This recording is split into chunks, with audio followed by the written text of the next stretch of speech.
ఇప్పుడు ప్రపంచ వ్యాప్తంగా భారతీయులు ప్రతి పండుగను మలబార్తో జరుపుకుంటారు. ఎందుకంటే మలబార్ అందిస్తుంది అద్భుతమైన అవకాశాన్ని. ఇది మీ పండుగలను మరింత ప్రత్యేకంగా చేస్తుంది. కాబట్టి ఇప్పుడు ఎక్కువ సేవింగ్, ఎక్కువ సంతోషాలు, ఎక్కువ సంబరాలు. ప్రతి పండుగకు మలబార్ గోల్డ్ అండ్ డైమండ్స్. నా పేరు డాక్టర్ చరణ్ కౌశిక్ యాదవ్, కాంగ్రెస్ పార్టీ అధికార ప్రతినిధి. అదేవిధంగా ఇందిరా శోభన్ గారు కాంగ్రెస్ పార్టీ అధికార ప్రతినిధి. మాతో పాటు అడ్వకేట్ కూడా ఇక్కడ ఉన్నారు. ప్రధానంగా ఈరోజు ఏదైతే రేపు బీసీలకు సంబంధించినటువంటి అంశం మీద హైకోర్టులో అదేవిధంగా వాదనలు ఉన్నాయి కాబట్టి ఆ కేసులో కూడా మేము కూడా ఇంప్లీడ్ కావడం జరిగింది కాంగ్రెస్ పార్టీ అధికార ప్రతినిధిగా.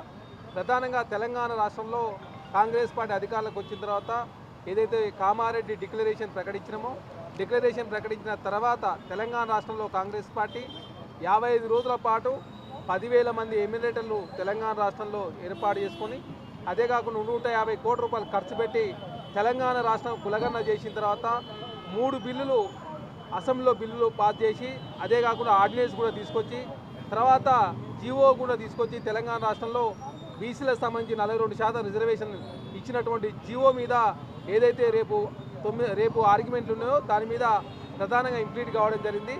అదే కాకుండా తెలంగాణ రాష్ట్రంలో కాంగ్రెస్ పార్టీ ఏదైతే 42% రిజర్వేషన్ పెంచే అంశం ఏదైతే ఉందో గతంలో 50% సీలింగ్ అనేది ఉండేది, అది 50 కాస్త ఈడబ్ల్యూఎస్ రిజర్వేషన్ ద్వారా 60 అయింది. కాబట్టి ప్రధానంగా 42% రిజర్వేషన్ అనేది ప్రధానంగా బీసీలకు ఏదైతే రాజకీయంగా అన్ని రకాల వెనుకబాటుతనం ఆధారంగా మాత్రం రిజర్వేషన్ ఇచ్చారు. కాబట్టి దానిలో భాగంగా ప్రభుత్వం తీసుకున్నటువంటి నిర్ణయం ఖచ్చితంగా హైకోర్టులో గెలుస్తుందని చెప్పేసి పూర్తి విశ్వాసంతో కేసులో ఇంప్లిమెంట్ కావడం జరిగింది. ఖచ్చితంగా హైకోర్టులో బీసీ సమాజానికి కావచ్చు అదేవిధంగా తెలంగాణ రాష్ట్ర ప్రభుత్వానికి అనుకూలంగా తీర్పు వస్తుందని చెప్పేసి ఏకైక లక్ష్యంతో కాంగ్రెస్ పార్టీ కావచ్చు ప్రభుత్వం కావచ్చు బీసీ సమాజంతో కూడా ముందుకు పోతా ఉన్నారు. ఒకనాడు పరిస్థితి వేరు, ఈరోజు పరిస్థితి వేరు. ఎందుకంటే ఇందిరా సాహ్ని కేసులో కూడా చాలా స్పష్టంగా వెనుకబాటుతనం ఆధారంగా రిజర్వేషన్లు పెంచుకోవచ్చు అని చెప్పి చాలా స్పష్టంగా తీర్పు ఇచ్చిన సందర్భం.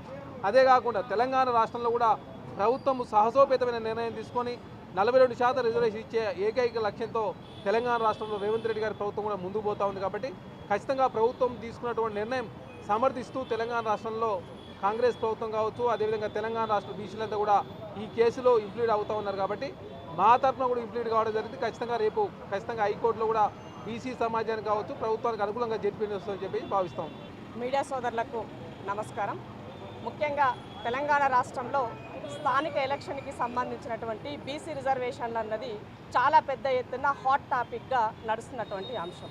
సో ఇవాళ బీసీల యొక్క హక్కులను చట్టపరంగా మా వాటా మాకు కావాలి అని రేవంత్ రెడ్డి గారు ఒక ఓసీ ముఖ్యమంత్రి అయినప్పటికీ కూడా బీసీ బిడ్డల యొక్క బాగు కోసం రాజ్యాధికారం కోసం వాళ్ళని అప్రమత్తం చేస్తూ ఎప్పటికప్పుడు ఎలాంటి టెక్నికల్ ప్రాబ్లమ్స్ లేకుండా ట్రిపుల్ టెస్ట్ ద్వారా ఒక డెడికేషన్ కమిటీ అయిండొచ్చు, సర్వే ఒక 94,000 మంది రెన్యుమరేటర్లను పెట్టి 50 రోజులు 164 కోట్ల రూపాయలతో ఇవాళ సర్వే చేసి దానిని ఈ సమాజం ముందు అసెంబ్లీలో ప్రజలందరికీ దేవాలయమైనటువంటి ఒక అసెంబ్లీలో చట్టం చేసి అలాగే 2018 ఏదైతే పంచాయతీరాజ్ యాక్ట్ 285A ఉన్నదో దాన్ని కూడా అమెండ్మెంట్ చేస్తూ దానిని ఆర్డినెన్స్ చేస్తూ గవర్నర్ గారికి పంపించిన అంశం పట్ల కూడా ఇవాళ కేంద్ర ప్రభుత్వం నుంచి ఎలాంటి స్పందన లేదు, గవర్నర్ గారి నుంచి కానీ రాష్ట్రపతి గారి నుంచి ఎలాంటి స్పందన లేదు.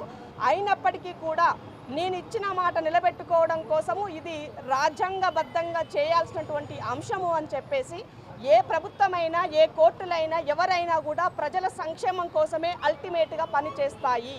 కాబట్టి ఇవాళ ప్రజల అభిష్టం మేరకు జరిగినటువంటి ఈ అంశాన్ని తెలంగాణ ప్రభుత్వము సీరియస్గా తీసుకొని చేసిన దాన్ని ఒక వ్యక్తి కోర్టులో వేయడం ద్వారా సుప్రీంకోర్టు ఆల్రెడీ అది కొట్టివేసి నువ్వు హైకోర్టులో తేల్చుకోమని చెప్పింది.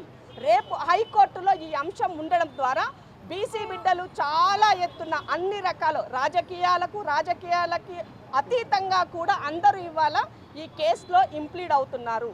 మేము కూడా మా చరణ్ కూడా ఈ కాంగ్రెస్ పార్టీ స్పోక్ పర్సన్స్గా మేము కూడా దీంట్లో ఇంప్లీడ్ అయ్యాము. సో దానికి సంబంధించినటువంటి అంశాల్లో ఇవాళ మీడియా కూడా కొన్ని విషయాలు చెప్పాల్సినటువంటి అవసరం ఉంది. ఎవరైతే కోర్టులో కేసు వేశాడో అతను వేసినటువంటి వ్యక్తి కేవలము వ్యక్తిగతంగా మాత్రమే వేశానని తను ఒక ఛానల్లో నాకు ఓపెన్ డిబేట్లో చెప్పడం జరిగింది. వ్యక్తిగతంగా మాత్రమే చేశారు. ఆయన ఒక ఆర్గనైజేషన్ తరపున కూడా చేయాలి. ఆర్గనైజేషన్ అంటే సమూహం ద్వారా సమూహంలో జరిగేటువంటి నష్టం పట్ల కోర్టు మెట్లెక్కితే కోర్టు కూడా స్పందిస్తుంది. వ్యక్తిగతంగా ఒక వ్యక్తి చేసేటువంటి స్వార్థం కోసం ఇవాళ ఈ రాష్ట్రంలో 56% ఉన్న బీసీ బిడ్డల యొక్క మనోభావాలను దెబ్బతీసేటువంటి నైతిక హక్కు తనకు లేదని ఈ సందర్భంగా గుర్తు చేస్తున్నాము. అలాగే 2018 మండల పరిషత్తు జిల్లా పరిషత్ సంబంధించిన పంచాయతీరాజ్ యాక్ట్లో కూడా ఒక సెంటెన్స్ ఒక అంశం కూడా అందులో ఉంది. సెక్షన్ 146(3) అండ్ 175(3) దీని ప్రకారంగా 34% తగ్గకుండా రిజర్వేషన్లు ఇచ్చుకోవచ్చని ఉన్నది. ఇది మీడియా సోదరులు కూడా దీన్ని గమనించాలని తెలియజేస్తున్నాను. 34% తగ్గకుండానుంది. పెంచుకోకూడదని లేదు, తగ్గకుండా అనేది మాత్రం ఉన్నది. అయినా అప్పుడు కేసీఆర్ గారు దానిని కేవలం బీసీలకి 22%కే కుదించి మా యొక్క గొంతులు కోసిండన్నది ఈ సందర్భంగా గుర్తు చేస్తున్నాం. 50% స్లాబ్కు సంబంధించి కూడా చాలా పదే మాట్లాడుతున్న వాళ్ళందరూ కూడా కళ్ళు తెరవండి, మీ చెవులు ఓపెన్ చేయండి, జరుగుతున్నటువంటి మార్పులకు అనుగుణంగా దాంట్లో మార్పులు చేసుకోవచ్చని గతంలో సుప్రీంకోర్టులో కొన్ని జడ్జిమెంట్స్ కూడా మనకు వచ్చినాయి.